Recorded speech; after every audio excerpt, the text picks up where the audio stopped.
Hey, I'm Davis Hammond with Loud Light. Here's what happened the fourth week inside the Kansas State House. A new federally funded program would start giving Kansas families in poverty an increase in food assistance benefits during summer months when kids can't access school meals.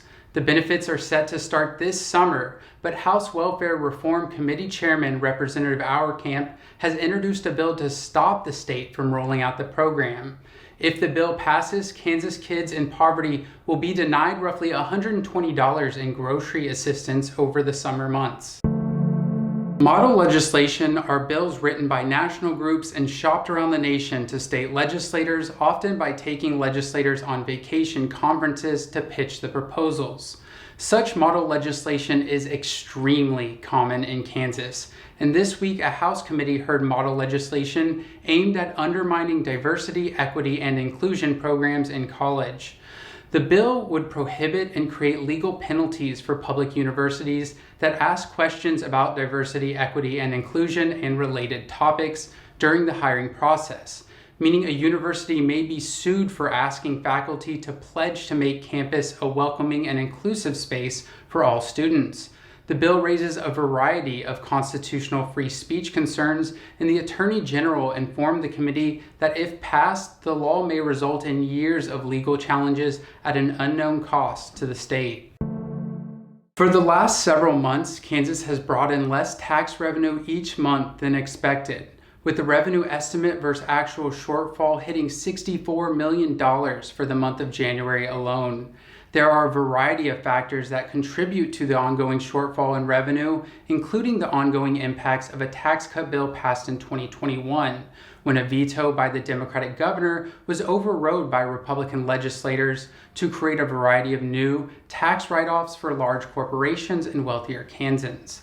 Also impacting the revenue is 2022's Apex bill, which created a variety of subsidies for and lowered taxes on corporations, and the SALT Parity Act, allowing wealthy professionals to pay lower tax rates.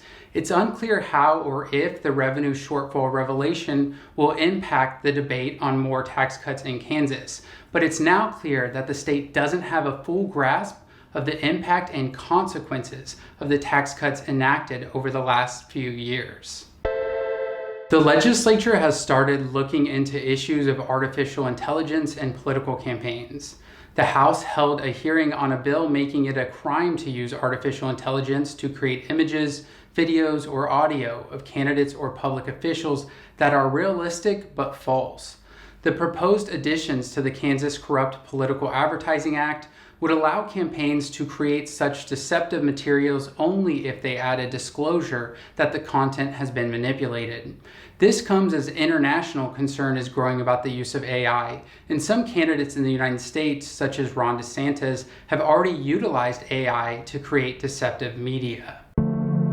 Next Friday is the deadline for most bills to be introduced, and the breakneck speed of this legislative session is showing no signs of slowing. Over 300 bills have been introduced so far this year, and roughly 70 bills will have hearings next week on topics ranging from open records and child visitation rights to new license plates and naming highways. Also, a wave of election restriction bills that would create new obstacles to vote or have your vote counted will have hearings. There's lots of advocacy opportunities this coming week, including Monday for the environment and health, Wednesday for menstrual equity, and Thursday for gun violence prevention. Be sure to join our email list at loudlight.org/signup so you don't miss a week of the action. Stay tuned, stay engaged, and until next time, thank you so much, Kansas.